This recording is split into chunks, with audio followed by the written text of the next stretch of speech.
You ask Tiger to solve. This deals with linear equations with one unknown. The final result is x equals 7/3. Let's solve it step by step.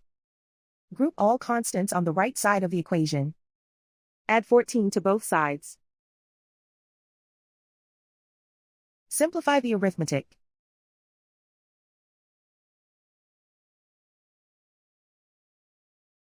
Isolate the x. Divide both sides by 6.